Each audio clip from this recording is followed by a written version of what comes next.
The sun was beating down hard that Tuesday afternoon, making the old highway shimmer like water in the distance.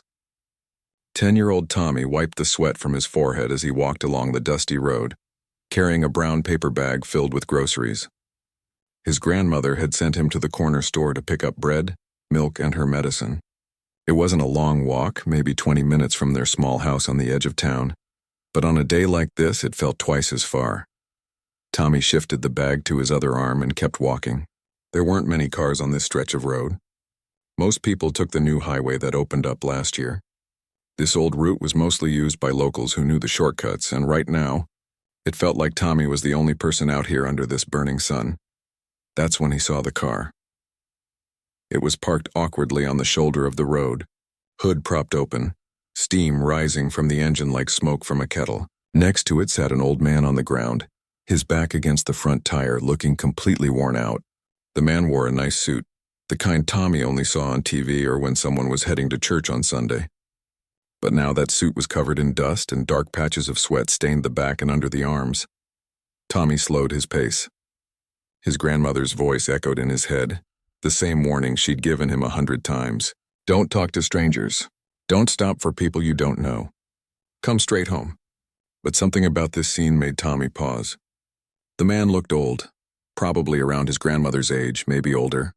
And he looked miserable, sitting there in the heat with no shade anywhere nearby. Tommy glanced up and down the road. Empty. No other cars coming to help. He looked back at the man who hadn't even noticed him yet. The old guy's head was tilted back, eyes closed, breathing heavy. Tommy took a few steps closer. "Sir, are you okay?" The man's eyes snapped open and he turned his head toward Tommy. For a moment he just stared like he couldn't believe someone was actually stopping. Then a weak smile crossed his face. "I've been better, son," the man said, his voice rough and tired. "Car overheated about an hour ago. Maybe longer. I've lost track of time sitting here." Tommy walked a bit closer, still keeping some distance. "Did you call someone?" The man let out a tired laugh and reached into his pocket, pulling out a sleek phone. "Dead battery. Of all the days for everything to go wrong." He shook his head. "I've been watching cars drive right past me for the last hour. Can't really blame them, I suppose. World's not as friendly as it used to be." Tommy knew that feeling. His grandmother said the same thing all the time. But standing here, looking at this exhausted old man sitting in the dirt, Tommy felt something pull at his chest. He set down his grocery bag and unzipped it, pulling out one of the 2 water bottles he'd bought. He'd gotten them because it was so hot, planning to drink one on the way home and save one for later. He held it out toward the man. "Here, you look like you need this more than me." The old man's eyes went wide. He stared at the water bottle like it was made of gold. "Son, are you sure? That's yours." "It's okay," Tommy said, pushing it closer. "Really, take it." The man reached up with a shaky hand and took the bottle. He twisted off the cap and drank deeply, the water disappearing fast. When he finally stopped, he let out a long breath. "Thank you. You have no idea how much I needed that." Tommy felt embarrassed by the gratitude and shrugged. "It's just water." "Just water," the man repeated, smiling. "Sometimes just water is everything."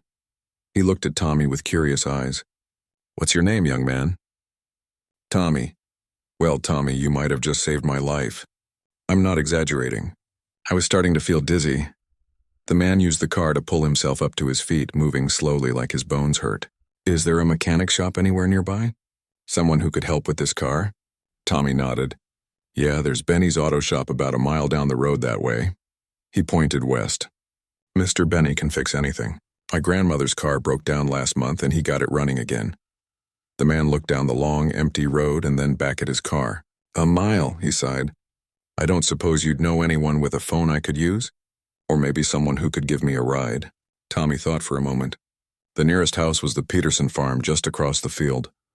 Mr. Peterson was grumpy sometimes, but he had a truck and tools, and Tommy had helped him with his horses before.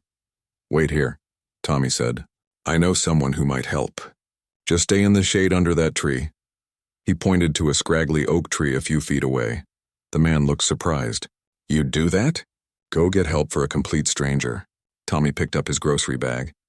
"My grandmother always says we should help people when we can. She says that's what makes us human."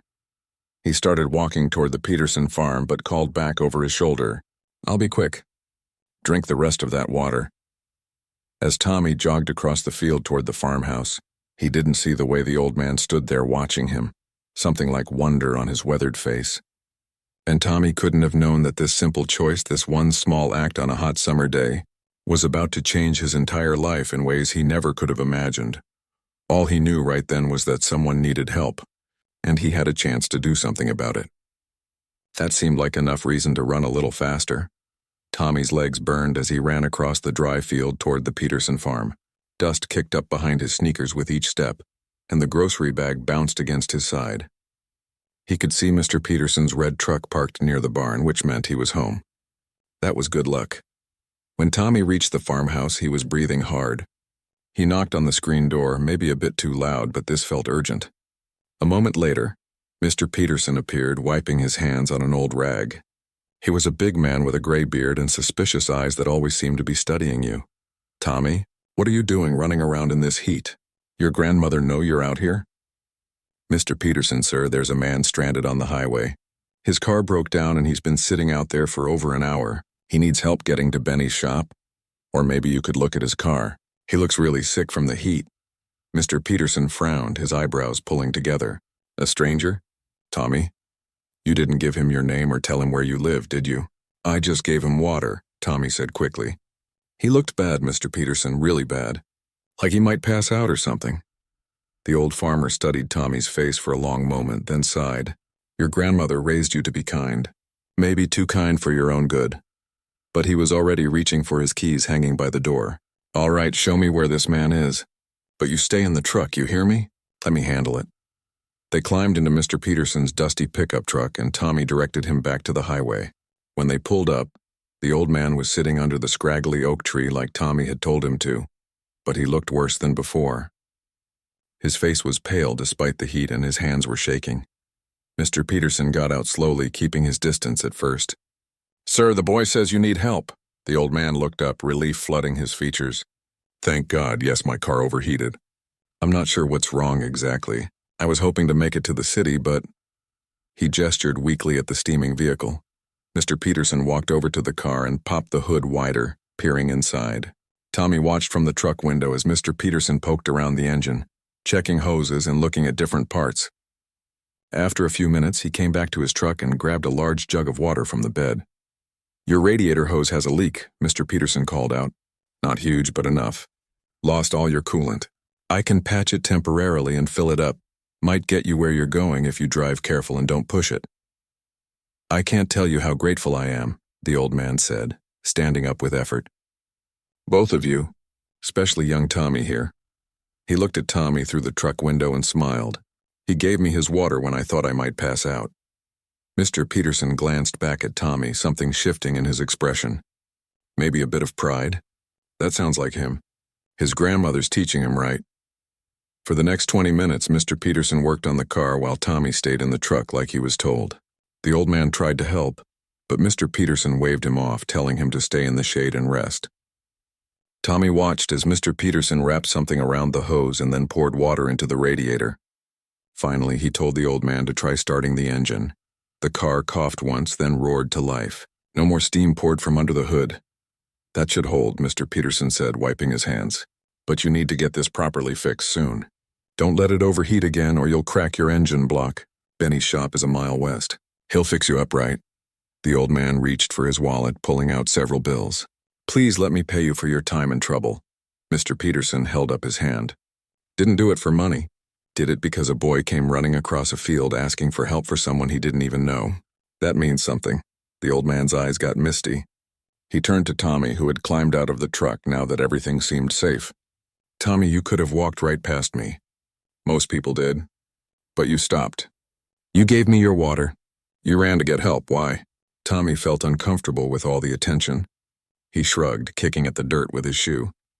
"You looked like you needed help. My grandmother always says that helping people is just what you're supposed to do. It's not special." "It's very special," the old man said quietly. "More special than you know." He looked at both of them, Mr. Peterson and Tommy, standing there in their simple clothes covered in dust and sweat.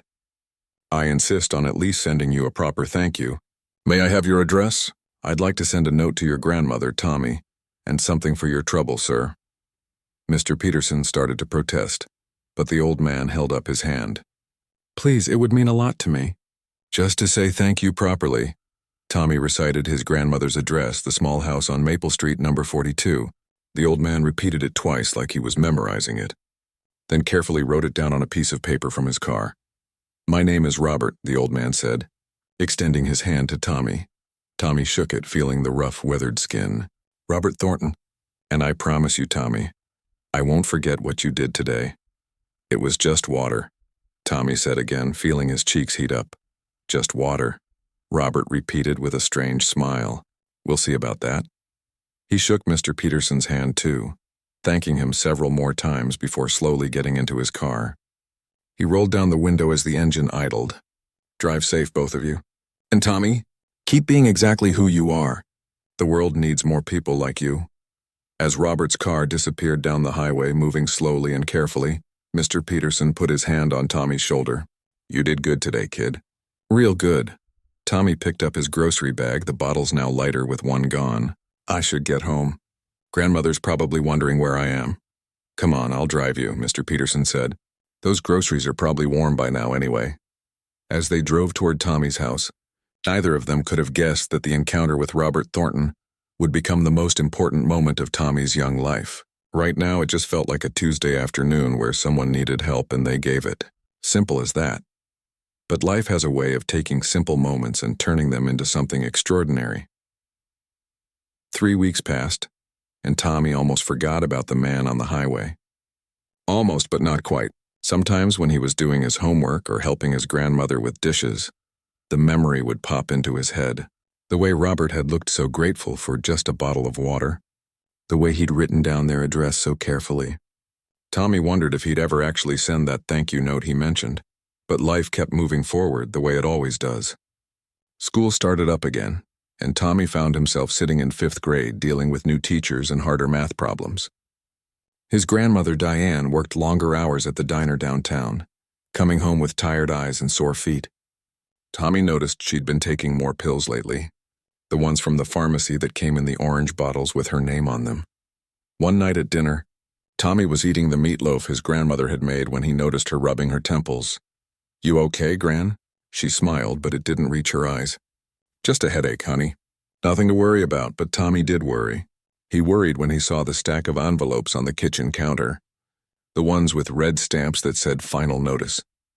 He worried when he heard his grandmother on the phone late at night. Her voice strained as she talked about payment plans and extensions. He was only 10, but he understood enough to know they were struggling. The next Saturday, Tommy started mowing lawns in the neighborhood. Mrs. Chen down the street paid him $5 to cut her grass. Old Mr. Wilson gave him $3 to rake leaves.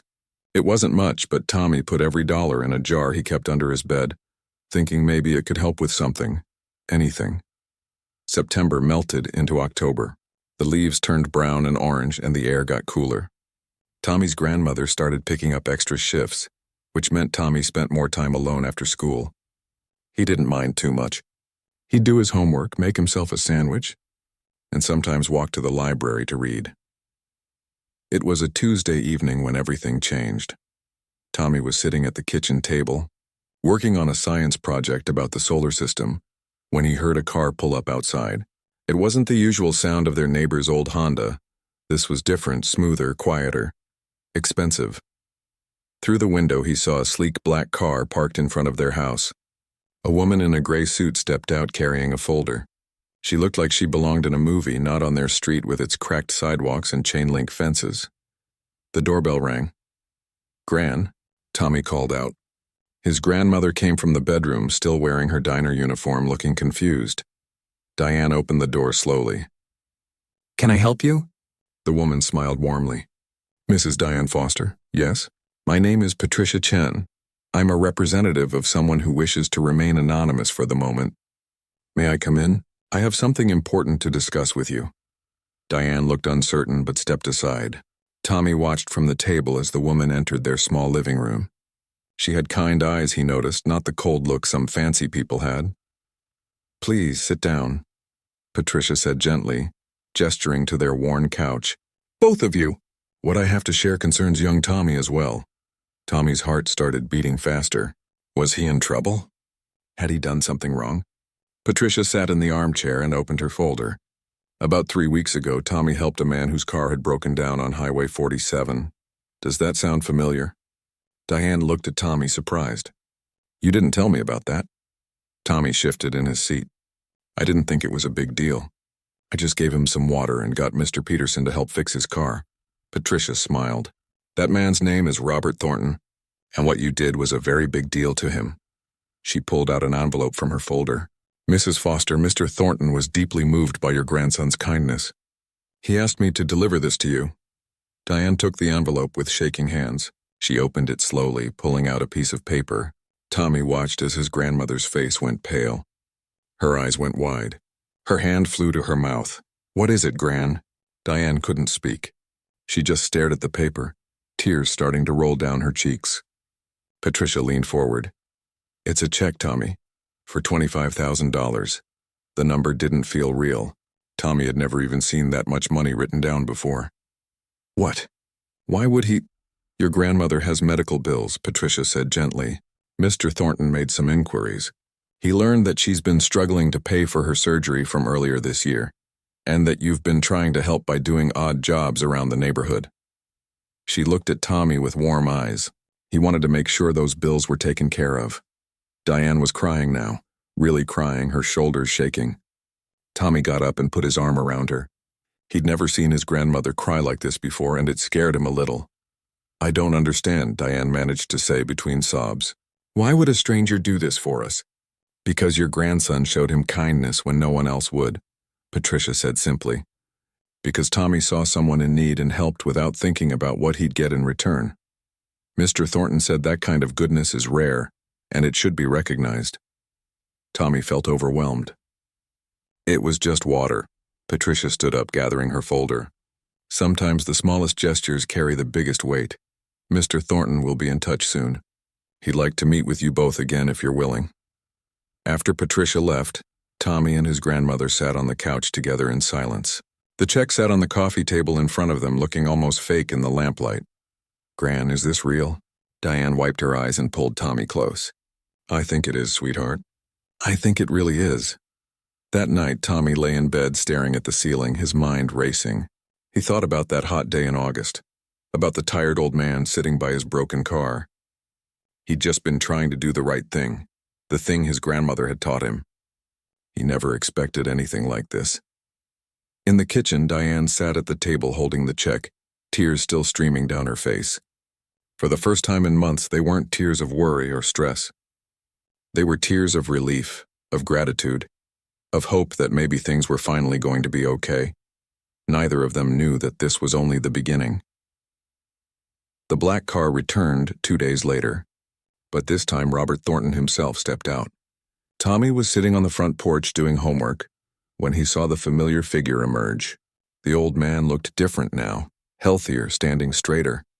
He wore a different suit, navy blue this time, and he smiled when he saw Tommy. Hello, Tommy. Tommy stood up quickly, his math book falling to the porch floor. Mr. Thornton? I mean, sir, I didn't expect... May I come in? I'd like to speak with you and your grandmother, if that's all right. Tommy nodded and ran inside. Gran, he's here. Diane came from the kitchen, wiping her hands on a dish towel. She'd been cooking, trying to make something nice in case he ever showed up.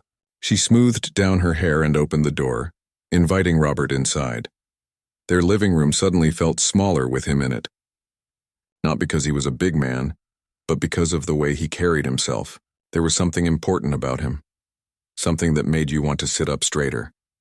Please sit, Diane said, gesturing to the couch. Can I get you some water? Coffee? Robert smiled at the mention of water. Water would be wonderful, thank you. When they were all settled, Diane sitting next to Tommy on the couch and Robert in the armchair, there was a moment of awkward silence. Finally, Diane spoke. Mr. Thornton, I don't know how to thank you. What you did for us, the money, it's more than I could ever... Robert held up his hand gently. Please, let me explain why I did it. I think you deserve to know the whole story. Tommy leaned forward, curious. That day my car broke down, I was on my way to an emergency meeting in the city. I own several businesses across the state, manufacturing mostly, and we were dealing with a crisis that needed my immediate attention. My usual driver had called in sick that morning, so I decided to drive myself. Big mistake, he chuckled softly. I'm not used to dealing with car trouble. When that engine started smoking, I panicked a bit. Diane nodded, listening carefully. I pulled over and called for help, but my phone died within minutes. I sat there watching car after car drive past me. At least 30 vehicles went by in that first hour. Not one stopped. Not one person even slowed down to check if I was okay. Robert's voice got quieter. I started to feel sick from the heat, dizzy. I genuinely thought I might pass out on that roadside. Tommy remembered how bad Robert had looked that day, the way his hands were shaking. Then this young boy appears, walking down the highway with a grocery bag. He stops. He asks if I'm okay, and without hesitation he gives me his water. Robert looked directly at Tommy. Do you know what went through my mind at that moment? Tommy shook his head. I thought about my grandson. Robert's voice cracked slightly. His name was Daniel. He would have been about your age now, Tommy. Same kind eyes, same good heart. The word would have been hung heavy in the air. Daniel died 4 years ago. Leukemia. We tried everything, every treatment, every doctor. But sometimes, Robert paused, composing himself. Sometimes you can't fix everything with money. He was 7 years old. Diane's hand went to her chest. I'm so sorry. After Daniel passed, I threw myself into work. Built my companies bigger. Made more money, kept myself busy so I wouldn't have to think about it. I became harder, more focused on business than people. My wife used to tell me I'd lost the warmth I once had. Robert looked down at his hands. She was right. I'd forgotten what it meant to be human to each other. Tommy didn't know what to say. He'd never heard an adult talk like this before, so honest and sad. When you helped me that day, Tommy, it wasn't just about the water or getting my car fixed. You reminded me of what Daniel was like. He used to help people too. Once he gave his lunch to a kid at school who didn't have one. Another time he used his birthday money to buy food for a homeless man we passed on the street. Robert smiled at the memory. He had this way of seeing people who needed help and just acting without overthinking it. That's how Gran raised me, Tommy said quietly. Robert looked at Diane with deep respect. Then you've raised him exactly right. Do you know how rare that is? In a world where 30 cars drove past a man in distress, this boy stopped. That says everything about the kind of person he is and the kind of person you are. Diane's eyes were watering. We're just regular people, Mr. Thornton. The best people usually are, Robert said. Which brings me to why I'm really here. He reached into his jacket pocket and pulled out another envelope. The check I sent was to help with immediate needs. Medical bills, house repairs, whatever you needed. But I want to do something more. Tommy and Diane exchanged glances. I've set up an educational trust fund in Tommy's name. It will cover his schooling from now through college, including any books, supplies, tutoring, sports, music lessons, whatever he wants to pursue. I want to make sure that his education is never limited by money. Diane gasped. Mr. Thornton, that's too much. We can't accept. Yes, you can, Robert said firmly but kindly. Because 4 years ago I would have given everything I owned for just one more day with my grandson. I can't have that.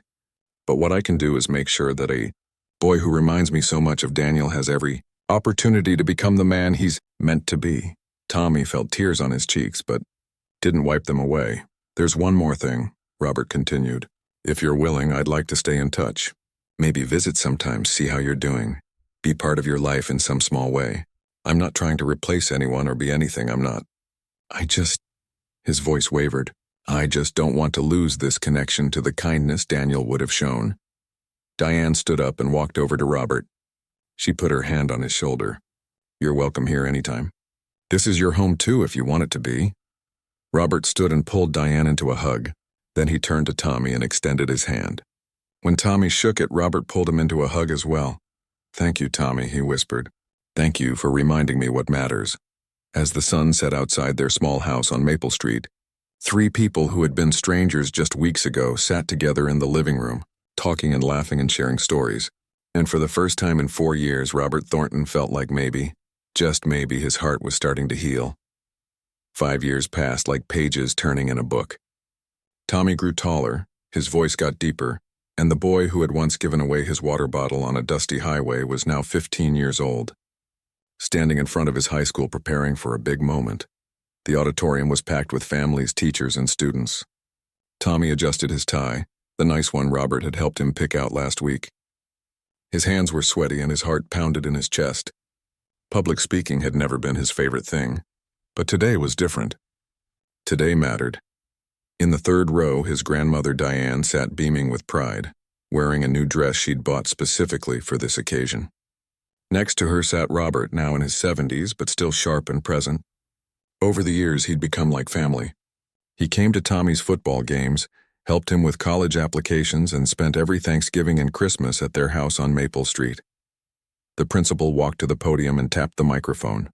"Ladies and gentlemen, it's my honor to introduce our class valedictorian, Tommy Foster." The crowd applauded as Tommy walked onto the stage. He looked out at all those faces, took a deep breath, and began. 5 years ago, I was walking home on a hot summer day. I had a bag of groceries and 2 bottles of water. I came across a man whose car had broken down, and he looked like he really needed help.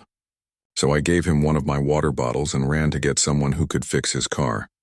Tommy paused, looking directly at Robert. I didn't think much of it at the time. My grandmother had always taught me that helping people was just what you do. It's not special. It's not heroic. It's just being human, he smiled. But that one small choice changed my entire life. In the audience, Diane wiped her eyes with a tissue. Robert sat perfectly still, listening to every word. That man's name is Robert Thornton, and he's sitting right there. Tommy pointed, and several people turned to look. Robert gave a small wave, looking slightly embarrassed. He not only helped my family with money when we desperately needed it, but he became part of our family. He taught me about business, about honor, about what it means to live with purpose. Tommy gripped the podium, his voice getting stronger. But the biggest lesson he taught me wasn't about any of that. It was about kindness and how it ripples outward in ways you can never predict. See, I learned that Mr. Thornton had lost his grandson a few years before we met. A boy named Daniel who loved helping people, just like my grandmother taught me to do. When I stopped to help that day, I didn't just help a stranger. I reminded him of something beautiful he thought he'd lost forever. The auditorium was completely silent now. Even the younger kids had stopped fidgeting. Here's what I want everyone to understand, especially the students graduating today. You never know when a small act of kindness will change someone's life. Or your own life. That bottle of water I gave away, it cost $1. But what came from it was priceless. Not the money Mr. Thornton gave us, though that changed everything. The priceless part was the relationship, the friendship, the family we built. Tommy looked down at his notes, then decided to speak from his heart instead. We live in a world that tells us to look out for ourselves first, to be careful, to not trust strangers, and sometimes that's smart advice. But we also need to remember that strangers are just people we haven't helped yet. They're just people whose stories we don't know. He paused, gathering his thoughts. This scholarship I received, this chance to go to college and study engineering, it came because I was kind to someone when they needed it. But I've learned that the real reward isn't what you get back. It's who you become when you make kindness a habit. It's the person staring back at you in the mirror who knows they tried to make the world a little better. Tommy's voice cracked slightly with emotion. Mr. Thornton once told me that his grandson Daniel used to help people without thinking twice about it. He said Daniel had this gift of seeing people who needed help and just acting. I never met Daniel, but I've tried to live in a way that would make him proud. Because that's what kindness does. It doesn't die. It gets passed forward. Robert was crying now, not bothering to hide it. Diane reached over and squeezed his hand. So my challenge to everyone here, especially my fellow graduates, is this. Be the person who stops. Be the person who gives away their water. Be the person who runs to get help. Because you never know when your small action will be someone else's miracle. Tommy looked at his grandmother and Robert one more time. Thank you, Grand, for teaching me that helping others isn't optional. It's essential. And thank you, Robert, for showing me that the best things in life come from caring about people more than things. I wouldn't be standing here without both of you. The auditorium erupted in applause. People stood up, clapping and cheering. Tommy walked off the stage, and before he even made it down the steps, Robert and Diane were there waiting for him. They wrapped him in a hug, the three of them standing together while cameras flashed and people wiped away tears. Later that evening, they sat on the porch of the house on Maple Street, now fully repaired with a new roof and fresh paint. The sun was setting, painting the sky orange and pink. "You did good today, kid," Robert said, sipping his lemonade. "I meant every word," Tommy replied. "I know you did. That's what made it powerful." Robert set down his glass. "Daniel would have liked you." "I think about that a lot. I wish I could have met him." "In a way you did. He's in every kind thing you do. That's how we keep people alive, Tommy. We carry forward the good they brought into the world."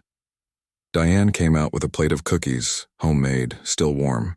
They sat together as the evening turned to night, talking and laughing. This little family that had formed from a bottle of water and a broken-down car on a dusty highway. Sometimes the biggest miracles start with the smallest gestures. Sometimes a bottle of water is just the beginning of something beautiful. And sometimes when you help a stranger, you find exactly what you didn't know you were looking for.